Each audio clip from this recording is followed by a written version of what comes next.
Welcome back to Skin the Surface. On this week's episode, Dr. Mary and I have the pleasure of welcoming a very special guest, board-certified medical and cosmetic dermatologist, Dr. Dianne Davis, to discuss skin conditions in skin of color and diversity within the field of dermatology.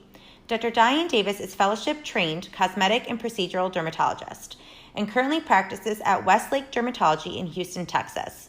Dr. Davis has an influential and active role in the Skin of Color Society and helps to promote awareness of the unique skin findings in skin of color from a medical and cosmetic dermatologic aspect.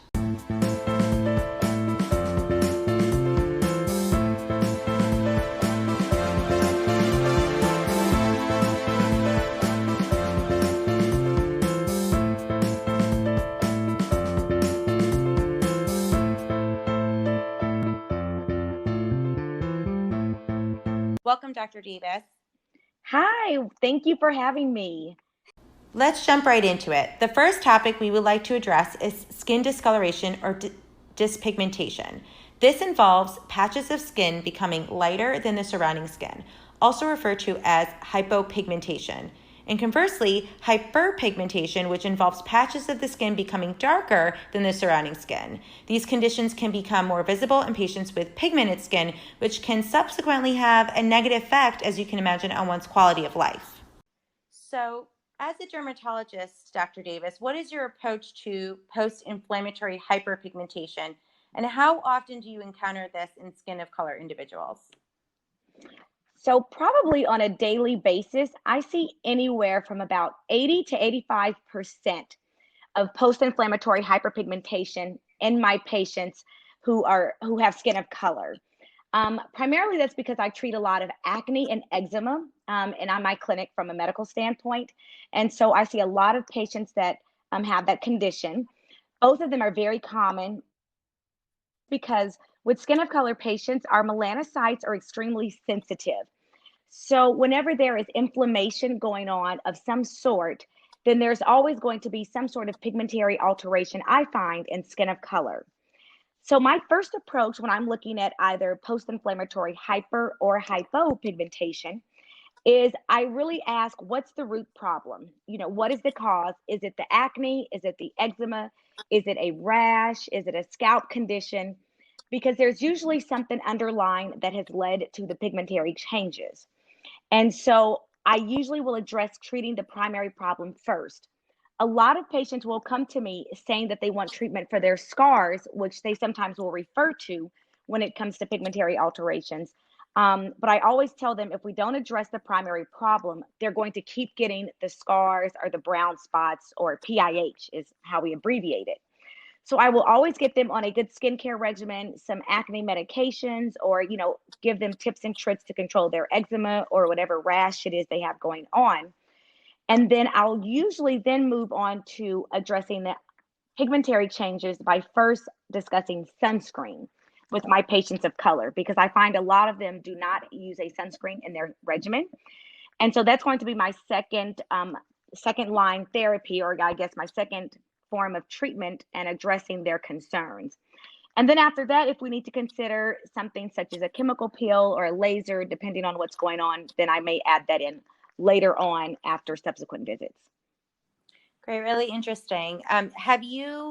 How much or how often do you really prescribe any lightening creams? And how do you talk to your patients or counsel your patients on safe skin lightening practices? So that's a really good question. I really don't prescribe a lot of lightening creams or bleaching agents to my patients. Part of that is because as dermatologists, we do have bleaching creams that can help with certain dark spots. But we also know from our training that if you use a prescription strength bleaching cream for too long, it can also have side effects that are unwanted by the physician or the patient. So I rarely will prescribe lightening agents just by themselves because I want to make sure that the patients are getting the best treatment that they can potentially use long term if this is a long term problem. Sometimes I will compound a bleaching cream with additional components.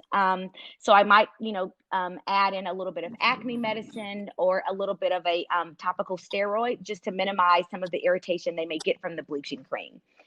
And if I do happen to do just, again, a bleaching cream, which is very few and far between, I will sometimes do 3 weeks on, 1 week off. It's usually one of my favorite ones. Or sometimes I'll say 2 weeks on, 2 weeks off. But I don't want my patients to start experiencing too much irritation or start to possibly get paradoxical darkening of the skin, which can happen if they use it too long. I prefer to use alternatives to bleaching creams, and one of my favorite ones is Cispera. I don't know if you're familiar with that, but it is managed or it is produced by its own company, but it's distributed by Sente here in the US. And so it's a great pigment corrector and it's an alternative to bleaching creams. And I find that most patients can tolerate it without any irritation or dryness to the skin. I've never used that cream. That's really good. Definitely have to look that up and talk to my patients about that. And I Yeah, agree with you. I'm always apprehensive about prescribing skin lightening creams just because I'm concerned for ochronosis, and for listeners right. out there, that's just when you get that muddy brown discoloration just from prolonged use of lightening creams. And I know there's a lot of lightening creams are now, the marketing and Right. the distribution is now being, it's discussed a lot in the media. Right. And I definitely think another thing that, like you said, that's addressed in the media is that there are a lot of lightening creams, lightening agents, bleaching creams that patients can get access to without having to go to a doctor's office. And sometimes you'll find them in beauty supply stores. Sometimes they'll, have them shipped from other countries. And it can be very scary because sometimes those lightening agents will have either steroids in them. And I had a patient in my clinic yesterday, and they had been trying to treat something, but they had been using a topical steroid for so long. And now the patient has blotchiness on her skin. And so they're coming to me to correct the blotchiness. And it took a little bit of, questioning and asking to get to the root problem, which was they had been using a steroid. And I'm not 100% sure they were counseled on only using it when they need it, not like for everyday use.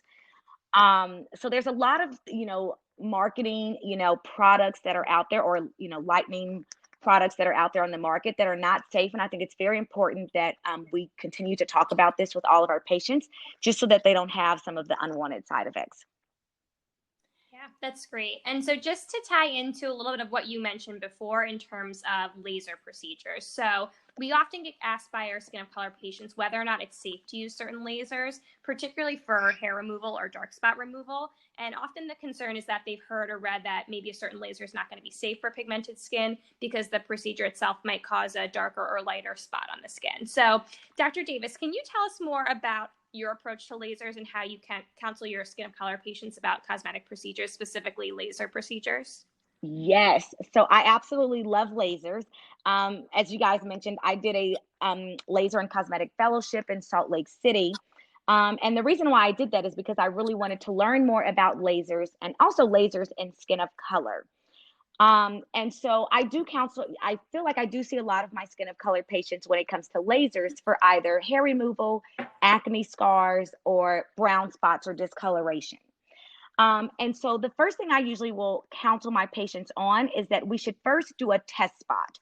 I let them know that there are safe lasers that are safe for skin of color.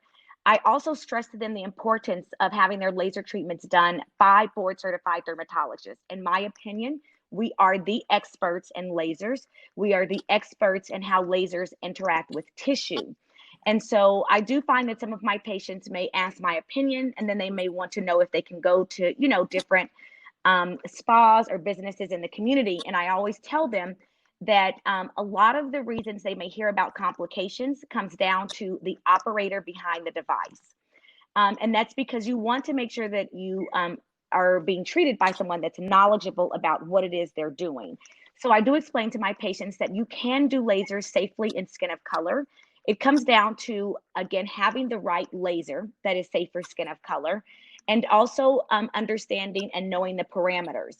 So I always recommend we do a test spot first. I'll either sometimes do it behind the ear, I'll do it behind their knees, somewhere where there's an area of skin where, we can watch how it heals, but it's also camouflaged, if you will.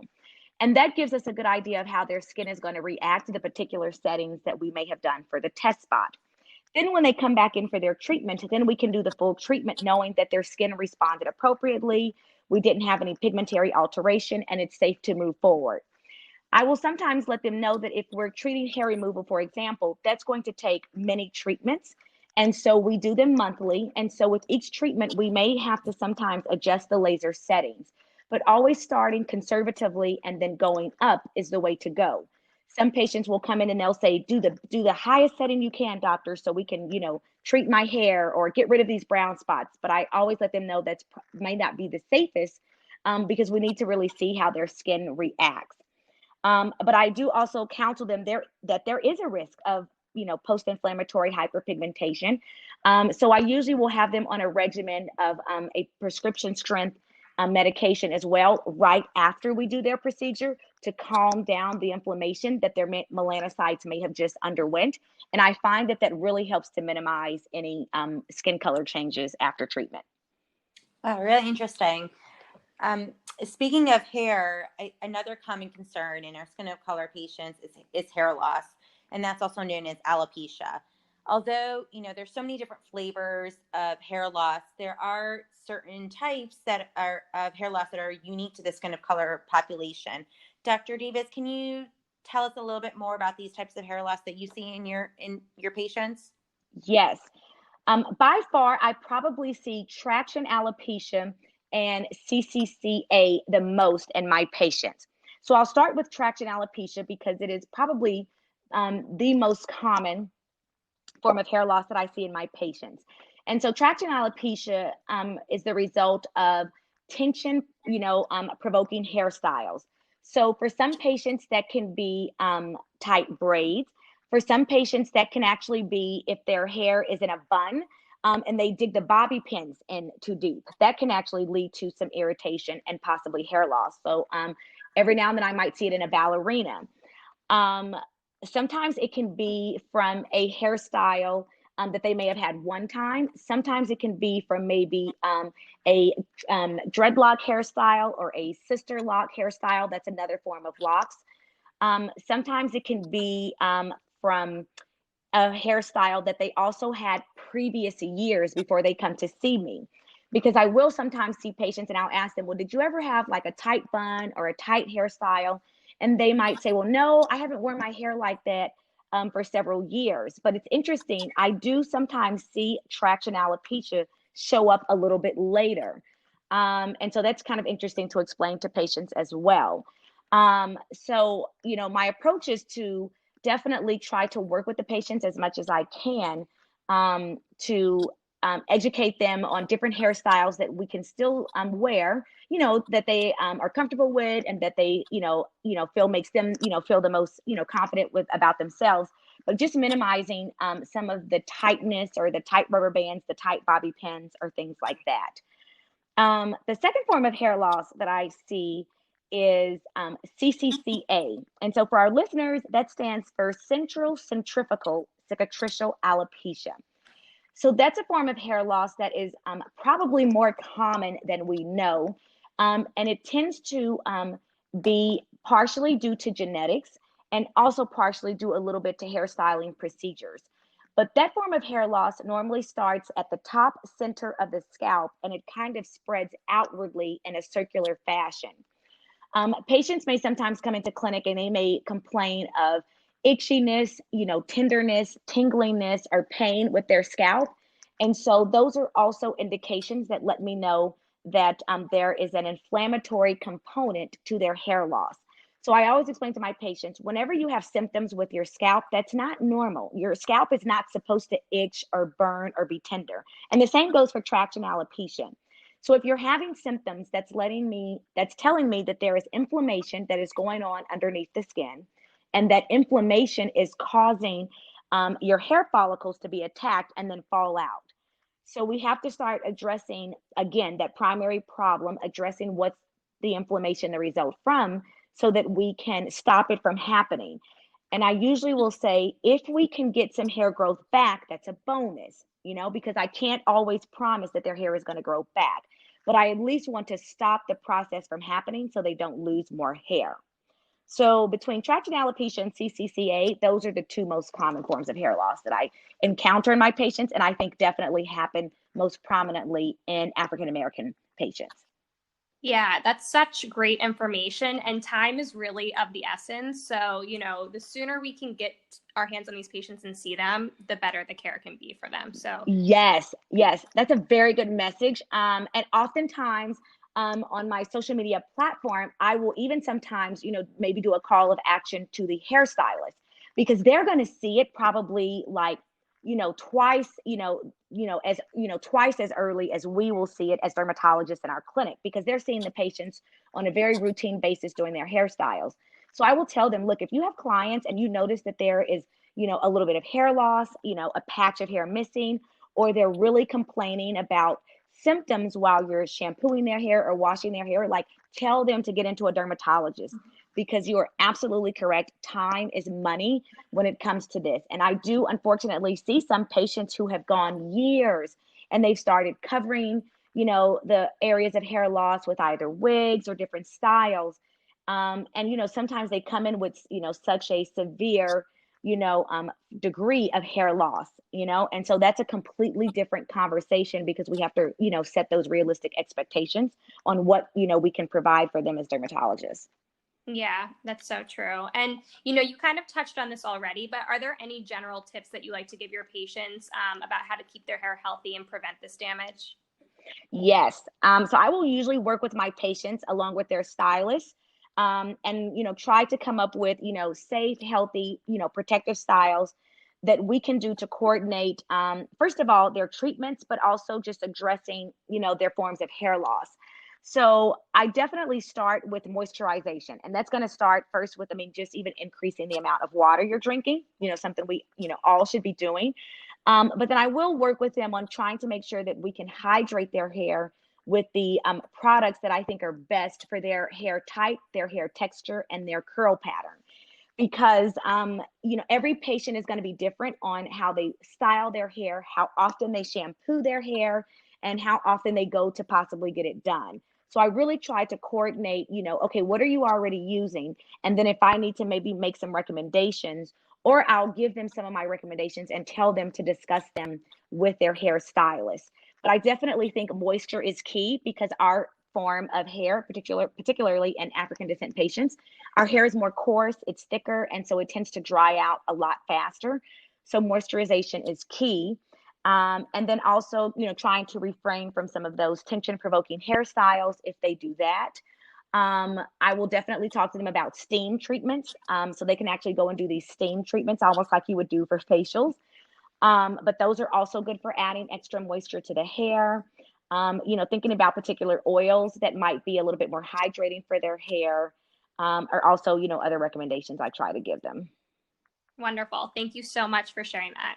Are there any coconut oils that you, or any companies that you usually recommend, or products that you usually recommend for coconut oil? I get asked this question a lot. Yes, yeah, that's a very good question. I was actually gonna ask you guys, how many patients come to you with, either coconut oil questions or they bring like their whole salon into the clinic. Right. I call it the positive bag sign, where they bring in everything.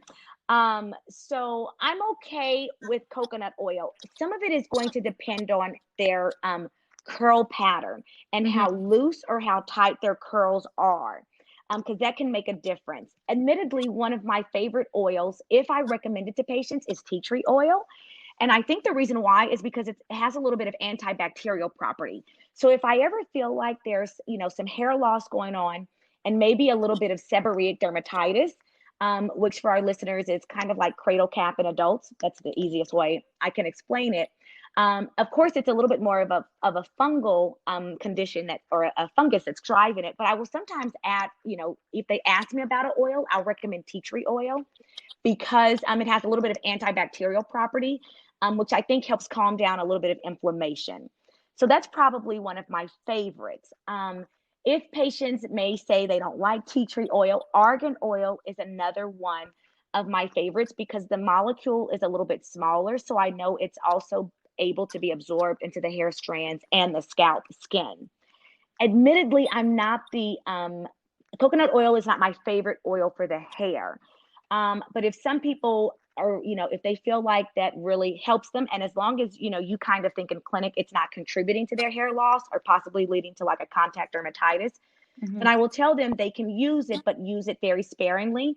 And don't put it, maybe necessarily around the perimeter of their scalp. I'll say start, 2 centimeters or so back, just so that I don't have any, irritation or clogging of the pores of their skin on their forehead from their coconut oil. Yeah, it's a good point. Yeah, because I feel like, I mean, some people are going to be married to their products, and that's how I'll usually ask it. I will ask them, "Are you married to the coconut oil?" And if they're not, then I'll kind of try to get them away from it. But some of them are going to be married to it, so I find that, as best as I can, instead of me trying to talk them out of it, I'll try to see how I can incorporate that. But I make a deal with them. I say, okay, if in 6 weeks we're still having, some concerns, or 6 weeks, 8 weeks, what have you, then we need to think about taking the coconut oil out. So I try to at least kind of bargain with them if I feel like they're going to be a little bit resistant to wanting to not listen to my recommendations. As far as hair care lines that I think are really good for patients that, skin of color, African descent, mixed patients, Camille Rose is a line that I have started to hear a lot of my colleagues recommend. I do not have personal experience with it, but it is on my shopping list for Target, because I know you can definitely get it in Target. But I have heard that they have very hydrating moisturizers and conditioners. So I started telling my patients Camille Rose. A couple of other ones that I like are Design Essentials. That's another good line. Mielle, Mielle. I think it's Mielle Organics, but don't quote me on the organics part. But Mielle is another good line. And those are my top 3 that I recommend. I don't know. Have you guys kind of found any or talked with other colleagues on some that you like or that you tell patients about? I usually I'll have to definitely look up those brands. They'll sound really good. I feel like I read about Camille Rose in like one of the like a magazine or something, Allure magazine Okay. online. I like I use OGX products. And Okay. then I really like their conditioners. They have like a vitamin E conditioner. I find it's really hydrating, especially I use it for I shampoo my hair, and then I just do the conditioner for my ends, and I find like that's very helpful. Okay. But yeah, no, I mean, there's so many products out there. It's just really hard to keep up. It And those is. are It great is. recommendations. And you just made me think of something. Another oil that I will sometimes recommend is castor oil, or I think sometimes it's Jamaican black castor oil. Don't quote me on this, but I almost want to say there was a clinical study that was done on it. I might be, or I could be confusing it with something else, but I think there have been a couple of studies to show. I want to say it was castor oil compared to Rogaine. And I think that they were kind of similar, but I will definitely have to look that up, and I'll definitely make sure I share that with you. But castor Sure. oil is also another good oil that I will recommend for patients that I'm okay with them using. Great. Awesome. And if you send that to us, we will link it to our skinthesurfacepod.com website. Yes, absolutely. Absolutely. So now just to shift the conversation a little bit, I wanted to get into a little bit of a discussion about skin cancer. So it's often a misconception that we'll hear from patients, but also from other providers, that skin of color patients really don't need to worry about skin cancer because the pigmentation of their skin protects them from the sun's harmful UV rays. And often they're really shocked to find out, well, this isn't entirely the case. So Dr. Davis, can you tell us more about how skin cancers can present in skin of color patients, particularly what types of skin cancers these patients get, and what their unique risk factors might be? Yes.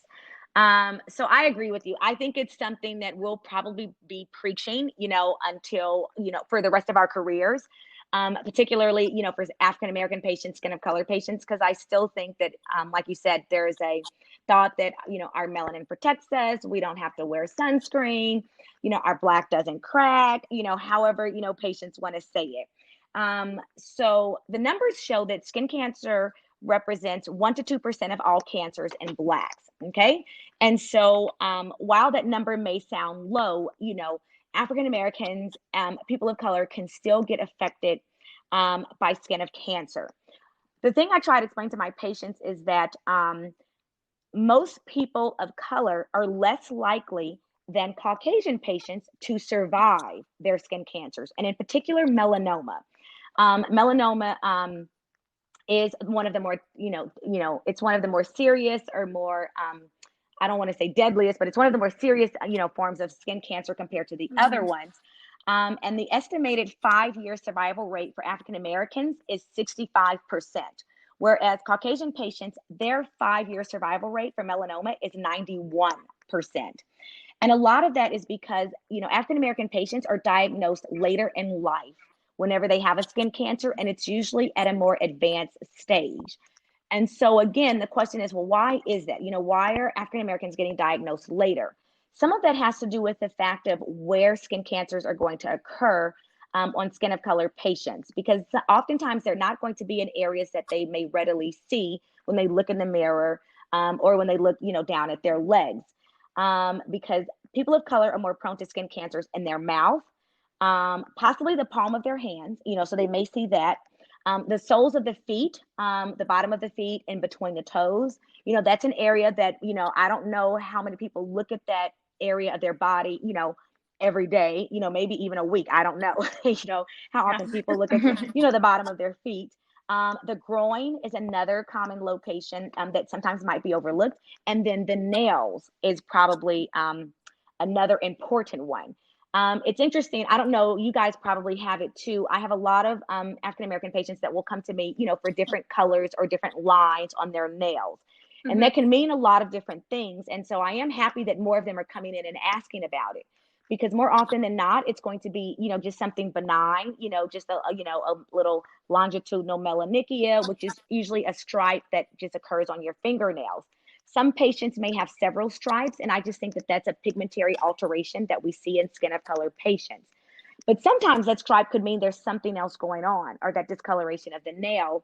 And sometimes it's happening a little bit in the nail bed or the nail matrix, which is covered by our skin. So that's how oftentimes, African American patients can be diagnosed later than Caucasian counterparts. 24% of melanomas are going to be diagnosed at a regional stage, kind of meaning around the area, and then 16% are diagnosed at a distant stage. And so because African Americans are often diagnosed later, because it may take a while either for it to get to a size that they notice, if it's a mole, or, it's something going on underneath their nail, and maybe it takes a while before it starts to have symptoms, then, again, that's why they're diagnosed later, and sometimes we may not survive them as high as Caucasian patients do. Yeah. So yeah, and the interesting thing is that the bottom of the foot is the most common cancer site in 30 to 40% of cases in African American patients. Yeah, I always use the story of Bob Marley, Yes. who had acral melanoma on the bottom of his foot. Right. And I actually have a colleague of mine. She is an internal medicine physician in Georgia. She had a melanoma on the bottom of her foot. She caught it early and she was treated, but it wasn't until we had knew each other after a couple of months. And then, she ended up, just letting me, she was like, I had melanoma. I was like, really? And so, I just, kind of talked to her about it. But yes, the bottom of the feet for sure. So everybody, when you sit down and put on your socks and shoes, just look at the bottom of your feet every day.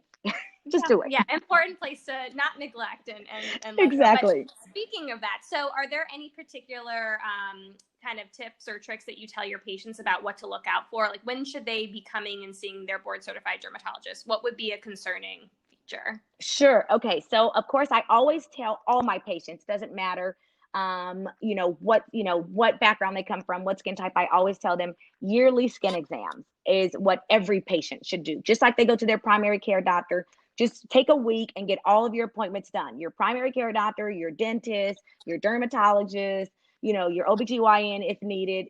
Just go ahead and plan to do it.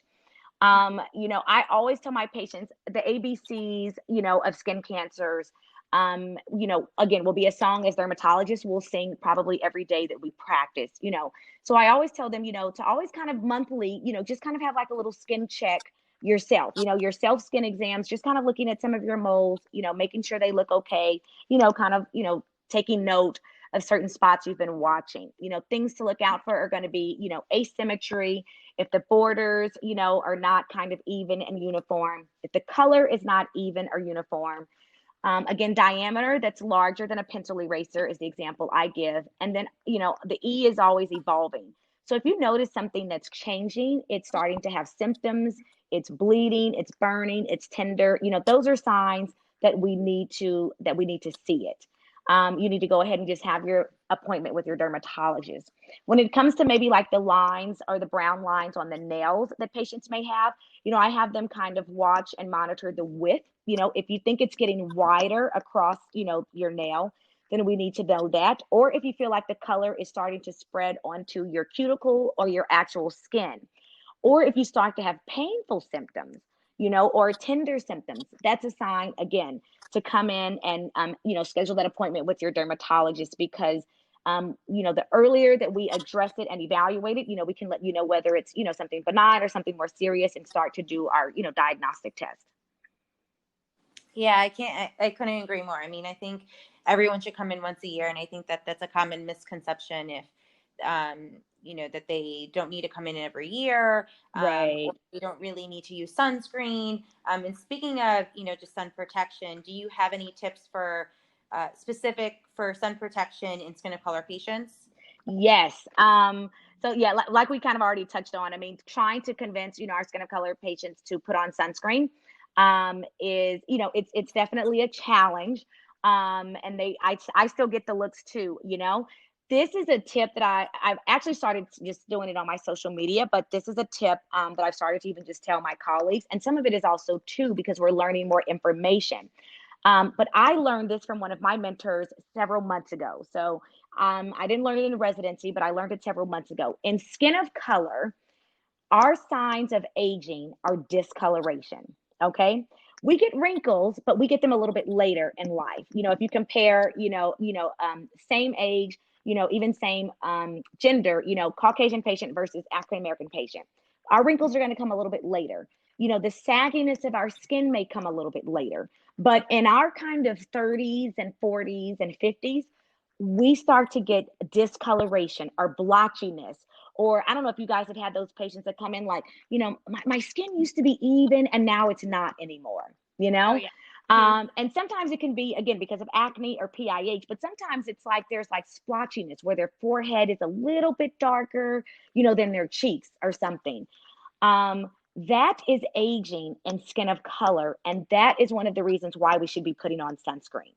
And I find that kind of helps turn the light switch on for a lot of my patients. They're like, really? They're like, nobody told us that. And I'm like, I know. I'm like, nobody told me that. So now I'm telling you. So that's one tip that I give my patients that I think really starts to kind of I drive home love that that. message. Yes. And I think they're like, okay, what sunscreen do I need? Like that, because it starts the conversation. The other reason I explain to my patients why sunscreens are so important, um, and why also just protecting their skin is important, and it's because of visible light. And so now we're having more studies come out. Pearl Grimes just actually published a really good study talking about visible light. So that's the blue light. So that's like the 400 to 450 nanometer wavelength, but that's the light that comes from our cell phones, computer screens, and the lights in our houses, our apartments, our clinics, your workspace. You know, visible light causes more discoloration in darker skin types than it does fairer skin types. And so that is probably like my kind of smoking gun number two. Usually, when I tell my patients that, the light switch comes on. And they're like, oh my gosh, because I'm sure you guys have probably heard this time and time again. Well, I'm not really in the sun. I'm like, yeah, but you drive every day, like, and that sun, you walk from your car to, the grocery store, you walk from your car to the mall, you walk from I don't know. I mean, I'm like, I need like a little buzzer every time a patient says Right. that, A just to little like UV stop them. detector. Yes. But I'm like, you're constantly getting exposure. But more importantly, I mean, again, quarantine definitely exposed us all to like double the amount of blue light that we're getting from our computer screens and cell phones. And so we have to protect our skin from that. So I find once that I kind of open up those two conversation starters, I get my patients listening, and so then I explain to them that a sunscreen with at least an SPF of 30 or higher is better. You know, they're always going to say, well, the sunscreens make me look ashy or pasty. So I always recommend tinted sunscreens. I usually also recommend physical sunscreens or mineral sunscreens, um, just because I personally like those better myself. But those also will have a little bit of a tint. And then I try to also discuss with them that iron oxides, which are not an active sunscreen ingredient, but it's still a component, is what protects most from visible light. And so I will either give them recommendations of sunscreens with iron oxides in them, or I will tell them how they can kind of mix iron oxides into a sunscreen that they already have. Really interesting. Are there certain products that you typically recommend or your go-to sunscreens that you like to use? My go-tos are, so I like LTMD. LTMD to me is a great Mhm. brand for all patients. I Mhm. find the price point is really great for all of our patients. And it comes in the tinted and non-tinted formulas. So I like UV Clear. I like the UV Daily, but I also like the UV Elements because I think that's the tinted one that is a truly physical sunscreen. So that's probably one of my go-tos. Some of my other lines that I really do like are SkinCeuticals. Excuse me, SkinCeuticals has a UV physical defense. It's an SPF 50. It has a nice brown tint to it. Alastin, another one of my lines, has a Hydra tint. It's an SPF Pro Mineral. I think it's an SPF 36. It's another mineral sunscreen. And Color Science is probably another one of my lines that has physical sunscreens. And Color Science is starting to make them in different shades of tint. So there's light, medium, fair, and deep, or I think tan is also another one of their colors. So those are my go-to brands that I recommend. When it comes to adding the iron oxide into your sunscreen, because that's not in all of the sunscreens, I like the Dermablend Flawless Creator. So it has the highest percent of iron oxide, and I describe it as a skin pigment or like a little skin drop. So you put a couple of drops in your sunscreen and it matches your skin like flawlessly. Because as Dermablend, they're as kind of somewhat of a makeup line, they have like 20 different colors. So I tell patients, go find a Dermablend that matches you, put a couple of drops in your sunscreen, and your sunscreen is going to match your skin perfectly. Oh, I love that. Yeah, if they don't want to necessarily maybe go get the Dermablend, then my other way to convince patients to use tinted sunscreens and get it to match their skin is mix the sunscreen with their moisturizer. So put them both in the palm of your hand, mix them together, put them on, and your moisturizer will cut a little bit of that ashiness or pastiness that the sunscreen leaves on your skin. These are all such great tips. I feel like no one is going to have any excuses after today to not be wearing Exactly. any sunscreen. Exactly. Like everybody, get your sunscreen, put it on. Yeah. It's not going to hurt you. It's good for you. There's too many options now, I think, for it to kind of be an excuse. You just have to be creative a little bit. You just have to be a little Right. bit creative. Yeah. But I do think that, just with everything going on, and of course, I think more companies becoming aware of diversity. I think, as time goes on, we're going to get even more companies developing a wider range of tints that are going to be able to match a lot more skin types, because that definitely is still a concern. Yeah, and that's a perfect segue to talking about diversity in general, and specifically in dermatology. So there's a recent growing concern and criticism that medicine as a whole lacks workforce diversity, but specifically in the field of dermatology. Actually, I recently came across this article that I was reading, and I saw that Dr. Susan Taylor, who is a Philadelphia-based dermatologist, and she's the co-founding director of the Skin of Color Center, she really hit the nail on the head with this issue. She said, diverse dermatology workforce is critical to treating the increasing racial and ethnic makeup of patients. And I love that. So, Dr. Davis, what are the ways in which we can push forward as a community to further diversify the field of medicine, but specifically dermatology? Yes, that's a really good question. It's definitely a hot topic right now. And I really appreciate you bringing that up on your platform, because I think it needs to be a hot topic, moving forward, not something that's just kind of right now, but something that we should always be Right. discussing. Because again, by the year 2050, over more than 50% of the US population is going to be skin of color. I mean, we have so many blended, beautiful families, just across our country and just, across the globe, that it's something that we all need to be very cognizant of. One of the reasons why I went into dermatology is because I didn't feel like there were a lot of dermatologists that looked like me. And I feel like, as an African American woman, I definitely empathize with my patients, that our skin is sensitive, our skin scars, a lot easier. And, it's nice if you can go to someone that understands those needs about your skin.